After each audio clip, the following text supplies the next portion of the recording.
अस्सलाम वालेकुम रहमतुल्लाहि व बरकात। अल्लाह के नाम से शुरू जो बड़ा कृपालु और अत्यंत दयावान है। मैं हूं मोहम्मद हफीज अंसारी और आप देख रहे हैं द पॉलिटिकल।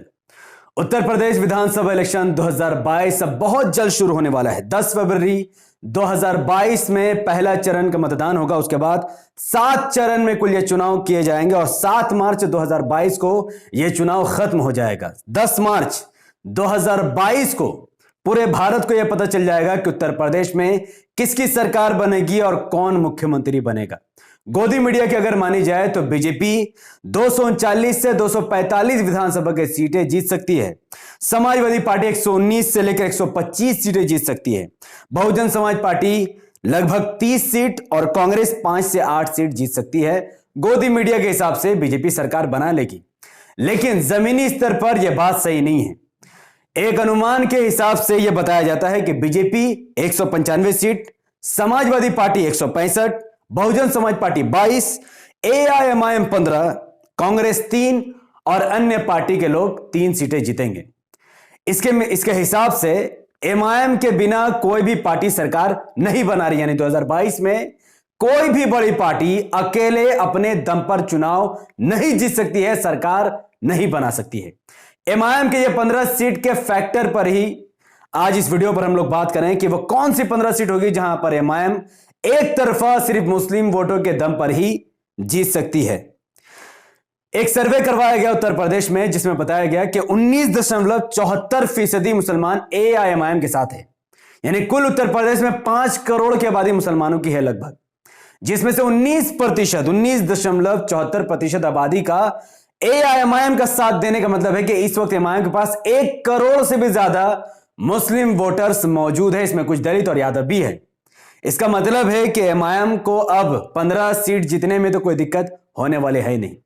पूरे 403 विधानसभा की सीटों में 137 विधानसभा की सीट ऐसी है जहां पर मुसलमान बहुसंख्यक नहीं, यहां पर बहुत इंपॉर्टेंट रोल अदा करते हैं। अगर एक तरफा अगर किसी पार्टी को वोट कर दे तो 137 सीटों पर मुसलमानों के वोटों पर फैसला होता है।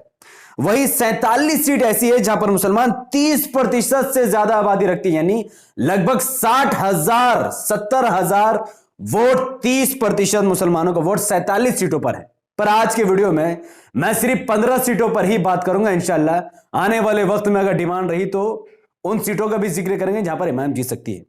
अब 15 सीटों का पूरा रिजल्ट आपके सामने रखूंगा जो 2017 में एमआईएम जहां पर इलेक्शन नहीं लड़ी, लेकिन फिर भी उन 15 मुस्लिम बहुसंख्यक सीटों पर आज भारतीय जनता पार्टी का कब्जा है। सुनकर आपको झटका नहीं लगना चाहिए, क्योंकि यह सब एसपी, बीएसपी और कांग्रेस का खेल है। इस वीडियो में मैं ये तो साबित कर दूंगा कि एमआईएम 15 सीट बहुत आसानी से जीत सकती है, और इस वीडियो से एक उद्देश्य आपको, एक मैसेज आपको चला जाएगा कि एसपी, बीएसपी कैसे मिलकर बीजेपी को जिताती है और मुसलमानों को मूर्ख बनाती है। सबसे पहला सीट जिसका हम जिक्र करेंगे वो है उत्तर प्रदेश का नौगवान सदत वाली सीट, जिसमें बीजेपी के प्रत्याशी को 97,000 वोट मिले, 97। वहीं समाजवादी पार्टी, बहुजन समाज पार्टी और आरएलडी ने अपने मुस्लिम उम्मीदवार उतार दिए थे, जिनको 76,000 समाजवादी पार्टी को, 40,000 बहुजन समाज पार्टी को और 14,000 लगभग आरएलडी को वोट मिले थे। यह कुल मिलाकर 1,30,000 वोट बनते हैं, यानी 1,30,000 वोट मुसलमानों का 3 पार्टियों में बढ़ गया। लेकिन बीजेपी अकेले 97,000 हिंदू वोट लेकर जीत गई। तो अब मुसलमानों को फैसला करना है कि वो अपना वोट बांटेगी या एक मत होकर एमआईएम में देगी। दूसरी सीट शाहजहांपुर, जहां बीजेपी के प्रत्याशी को 1 लाख, अप्रॉक्स 1 लाख वोट उन्हें मिले थे, 48% वोट। वहीं समाजवादी पार्टी और बहुजन समाज पार्टी ने मुस्लिम उम्मीदवार वहां पर उतार दिए, जिसकी वजह से 98,000 मुसलमानों का वोट 2 पार्टियों में बढ़ गया और कुछ मुसलमानों ने वोट भी नहीं दिया। यानी इस सीट पर भी अगर एसपी, बीएसपी में मुसलमान वोट ना बांटकर अगर एमआईएम को अपना वोट दे दे तो यहां से भी बीजेपी का प्रत्याशी हार सकता है। तीसरी सीट लखनऊ वेस्ट, जहां पर बीजेपी के प्रत्याशी को 93,000 वोट मिले थे। वहीं समाजवादी पार्टी और बहुजन समाज पार्टी ने मुस्लिम उम्मीदवारों का खेला खेल दिया, जिसकी वजह से 1,15,000 मुसलमानों का वोट समाजवादी पार्टी और बहुजन समाज पार्टी में बढ़ गया, जिसकी वजह से इसका सीधा सीधा फायदा बीजेपी को हुआ। लेकिन 2022 के इलेक्शन में जब यहां पर एमआईएम का प्रत्याशी होगा तो आपको एक ही काम करना है कि एसपी, बीएसपी में ना बढ़कर एमआईएम में आपको वोट को डाल देना है। चौथी सीट की जिक्र करेंगे फिरोजाबाद। फिरोजाबाद में बीजेपी के प्रत्याशी को 98,932 यानी कुल 34.99% वोट मिला था। वहीं एआईएमआईएम के जो कैंडिडेट थी मंसूर फातिमा, उनको 56,536 वोट मिला था और पूरे यूपी में सबसे ज्यादा एमआईएम का वोट इसी सीट से मिला था। लेकिन एआईएमआईएम का वोट काटकर समाजवादी पार्टी ने 45,000 वोट काट दिए, बहुजन समाज पार्टी ने 41,000 वोट काट दिए और कांग्रेस ने भी एक मुस्लिम को टिकट दे दिया ताकि बीजेपी जीत जाए और उसने भी 13,000, यानी एसपी, बीएसपी और कांग्रेस ने मिलकर मुसलमानों के लगभग 90,000 वोट काट दिए और यहां पर एमआईएम के प्रत्याशी 40,000 वोट से हार गए। तो खेला साफ है कि एसपी, बीएसपी, कांग्रेस सब यही चाहते हैं कि किसी भी तरीके से मुसलमानों की क़यादत कमजोर हो, भले से ही बीजेपी जीत जाए। नेक्स्ट, अब बात करेंगे इस सीट के बारे में। आपको कमेंट में बताना है कि ये किस सीट की बात मैं कर रहा हूं, तो गूगल में जाइए और कमेंट में जरूर बताइए। इस सीट में बीजेपी के प्रत्याशी को ब्रिजेश सिंह 1,02,000 वोट मिले। वही बहुजन समाज पार्टी ने भी एक मुस्लिम उम्मीदवार खड़े कर दिए और समाजवादी पार्टी ने भी वह मुस्लिम उम्मीदवार खड़े कर दिए। तो लगभग 1,28,000 मुसलमानों का वोट एसपी और बीएसपी में बट गया और सिर्फ 1,02,000 वोट के साथ बीजेपी जीत गई। अगर 1,28,000 मुसलमानों का वोट दो पार्टियों में ना बढ़ता तो आज यहां पर कोई मुस्लिम कैंडिडेट जीत जाता, लेकिन एसपी बीएसपी की मेहरबानी से इस मुस्लिम बहुसंख्यक सीट से भी भारतीय जनता पार्टी का कैंडिडेट जीत गया। इस सीट का नाम आपको कमेंट में बताना है। Next, Agra south. Agra south में भी भारतीय जनता पार्टी के प्रत्याशी को 1,11,882 वोट मिले। वहीं समाजवादी पार्टी और बहुजन समाज पार्टी ने सेम खेला। मुस्लिम बहुसंख्यक सीटों पर दो मुस्लिम कैंडिडेट खड़ा कर दिए और लगभग मुसलमानों का 90,000 वोट दो पार्टियों में बढ़ गया और बहुत सारे मुसलमानों ने इस पार्टी को वोट भी नहीं दिया क्योंकि उनके पास कोई ऑप्शन ही नहीं था। खैर, अब बात करेंगे बरहापुर। बरहापुर में भी भारतीय जनता पार्टी के प्रत्याशी को 78,000 वोट मिला। यह बहुत इंपॉर्टेंट है।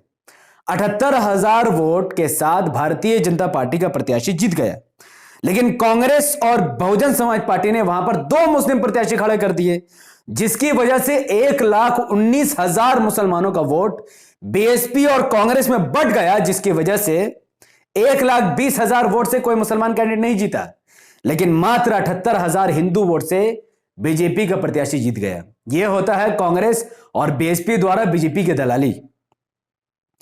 अब नेक्स्ट बात करते हैं, इस सीट का भी नाम आपको कमेंट पर बताना है। इस सीट में भारतीय जनता पार्टी की तरफ से संजीव राजा को टिकट दिया गया था। मैं बता देता हूं, अलीगढ़ सीट से भारतीय जनता पार्टी की तरफ से उसके प्रत्याशी को 1,13,752 कुल 46.22% वोट मिला था। अब समाजवादी पार्टी ने और बहुजन समाज पार्टी ने दो मुस्लिम कैंडिडेट वहां भी खड़े कर दिए। एक मुस्लिम कैंडिडेट समाजवादी पार्टी की तरफ से जो उतरा था उसको 98,98,312 वोट मिला, लगभग 40%। और बहुजन समाज पार्टी के मोहम्मद आरिफ को 25,704 वोट मिला। 1,24,000 वोट मुसलमानों का एसपी बीएसपी में बढ़ गया और बीजेपी 1,13,000 वोट लेकर जीत गई। तो यह होता है वोटों का बंटवारा और इसे ही कहते हैं बीजेपी की दलाली। अब बात करते हैं इलाहाबाद साउथ की, जहां पर भारतीय जनता पार्टी के कैंडिडेट को 93,000 वोट मिला, मात्र 93,000।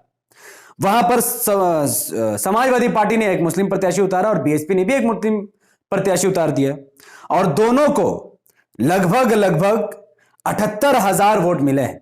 12,000 वोट कमी थे चूंकि प्रत्याशी सही नहीं थे और मुसलमानों का यह मानना था कि हमें वोट नहीं देना है। मुस्लिम बहुसंख्यक इलाके में भी मुसलमानों द्वारा ज्यादा मतदान ना होने की वजह से और एसपी बीएसपी में वोट का विभाजन होने की वजह से इस सीट से भी, इलाहाबाद साउथ से भी बीजेपी का प्रत्याशी जीत गया। अब आपको आने वाले इलेक्शन में ख्याल रखना पड़ेगा।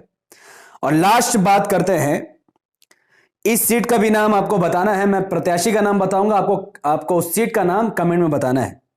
भारतीय जनता पार्टी की तरफ से उत्तर प्रदेश के इस विधानसभा सीट से दिग्विजय नारायण अलियास जय चौबे नाम के व्यक्ति को यहां से टिकट मिला था, जिसे 72,61 वोट मिले थे, यानी कुल 32.29% से वोट मिला।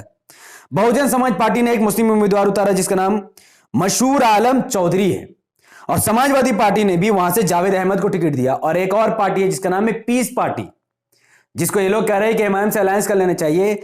उस पीस पार्टी ने मोहम्मद अयूब साहब को टिकट दिया, जो उन्हीं की पार्टी है।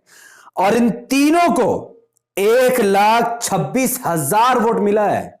यानी इस सीट से 1,26,000 मुसलमानों का वोट बीएसपी, पीएसपी यानी पीस पार्टी और समाजवादी पार्टी में बटा। और बीजेपी के प्रत्याशी 50,000 वोट के कम के मार्जिन से भी वो 72,000 वोट लेकर जीत गया। यह मुसलमानों के मुंह पर तमाचा नहीं तो और क्या है। यह मुसलमानों के क़यादत को कमजोर करना नहीं तो और क्या है। और यह सब सोची समझी साजिश, ये कोई दुर्घटना नहीं है जिसको हम ऐसे इग्नोर करें। सब सोची समझी साजिश है कि मुस्लिम बहुसंख्यक सीट पर यहां पर इमाम का प्रत्याशी नहीं था, तो पीस पार्टी का कम से कम मोहम्मद अयूब साहब तो थे। तो फिर बीएसपी ने वहां पर अपना कैंडिडेट क्यों उतारा और समाजवादी पार्टी ने अपना इतना कमजोर कैंडिडेट क्यों उतारा?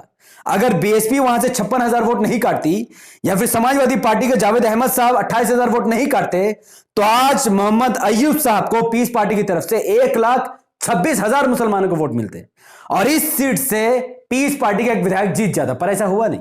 अब इस सीट का नाम आपको कमेंट में याद से मेंशन करना है। नेक्स्ट बात करते हैं मुरादाबाद। यह बहुत इंपॉर्टेंट है। मुरादाबाद में बीजेपी के प्रत्याशी को 1,23,000 वोट मिला है, 44% वोट। वहां पर समाजवादी पार्टी ने भी एक मुस्लिम उम्मीदवार उतारा जिसे 1,20,000 वोट मिला।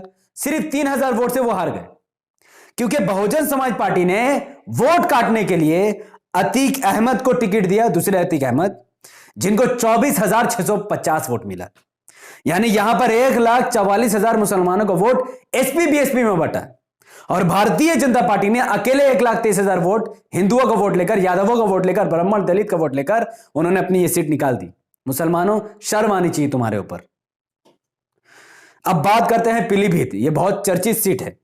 इस सीट में भी भारतीय जनता पार्टी के प्रत्याशी को 1,36,486 वोट, कुल आबादी का 54% वोट उसे मिल गया। समाजवादी पार्टी ने एक मुस्लिम को टिकट दिया और बहुजन समाज पार्टी ने भी यहां से मुस्लिमों को खड़ा किया। और दोनों मुसलमानों ने मिलकर 1,07,000 मुसलमानों को वोट बढ़ गया। और बहुत सारे मुसलमानों ने यहां पर अपने प्रत्याशी को वोट भी नहीं दिया, जिसकी वजह से पीलीभीत मुस्लिम बहुसंख्यक सीट होने के बाद भी यहां पर भारतीय जनता पार्टी का कैंडिडेट जीत गया। अब बात करते हैं लोनी की। लोनी में भारतीय जनता पार्टी की तरफ से इस सीट में 1,13,000 उनको वोट मिलता है। वहीं बीएसपी, आरएलडी और समाजवादी पार्टी 3 मुस्लिम कैंडिडेट वहां पर खड़े कर देती है और 1,55,000 मुसलमानों का vote BSP, RLD, Samajwadi party में बढ़ जाता है और बीजेपी 1,13,000 हिंदुओं का वोट लेकर जीत जाती है। तो क्या मुसलमानों को यह नहीं सोचना पड़ेगा कि 1,00,000 वोट इस सीट में मुसलमानों का है, लेकिन जीत कौन रहा है? बीजेपी। और वोट कौन काट रहा है? एसपी, बीएसपी, आरएलडी सब मिलकर मुसलमानों का वोटों का विभाजन कर रहे हैं ताकि बीजेपी आसानी से मुस्लिम बहुसंख्यक सीट को भी जीत जाए। नेक्स्ट बात करते हैं मीरापुर की। 2017 मीरापुर में भी भारतीय जनता पार्टी की तरफ से सिर्फ 69,000 वोटों के साथ उनका प्रत्याशी जीत गया। सिर्फ 69,000, और यह विधानसभा सीट के हिसाब से बहुत कम वोट है। समाजवादी पार्टी ने एक मुसलमान को टिकट दिया क्योंकि मुस्लिम बहुसंख्यक सीट था, जिसे सिर्फ 68,842, यानी वो सिर्फ और सिर्फ 200 वोटों से बीजेपी से हारा है। एक मुस्लिम बहुसंख्यक सीट में समाजवादी पार्टी का मुस्लिम नेता सिर्फ 200 वोटों से हार जाता है, क्योंकि बहुजन समाज पार्टी ने भी मुसलमान को टिकट दे दिया और आरएलडी ने भी एक मुसलमान को वहां से उतार दिया।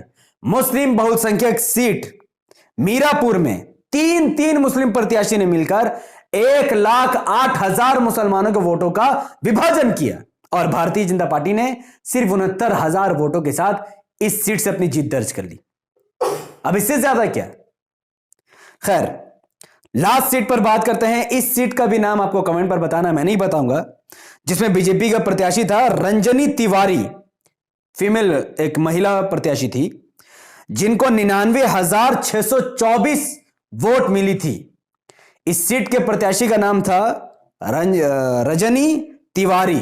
ठीक है, एक महिला है। आप इस सीट का नाम कमेंट में मेंशन कीजिए, पता करके, गूगल करके। सही है।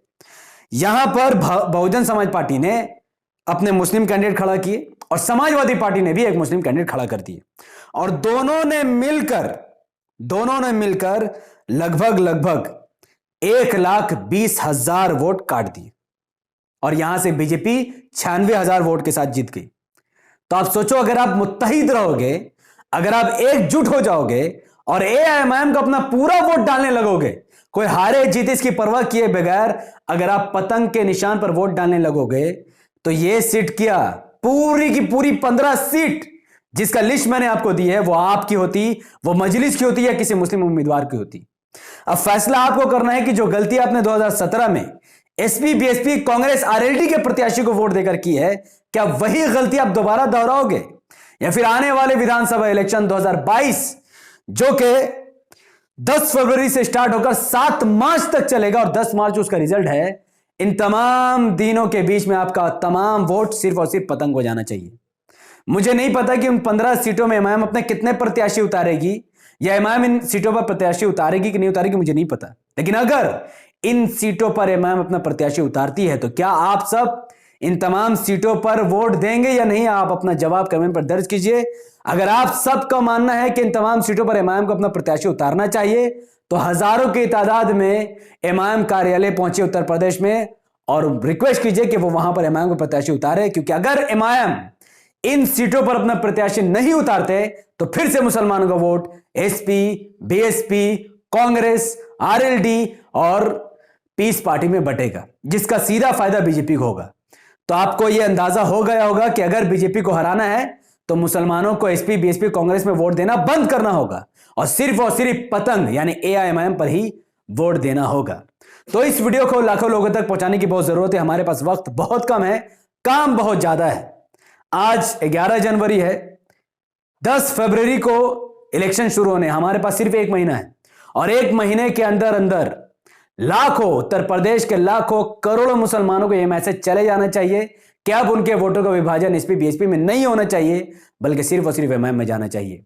यूट्यूब का एल्गोरिथम कहता है कि जब किसी वीडियो पर लोग लाइक करते हैं, उसके लिंक को व्हाट्सएप, फेसबुक, इंस्टाग्राम पर शेयर करते हैं, अपनी बातों को कमेंट पर रखते हैं, यूट्यूब ऐसे वीडियो को लाखों लोगों तक पहुंचा देता है।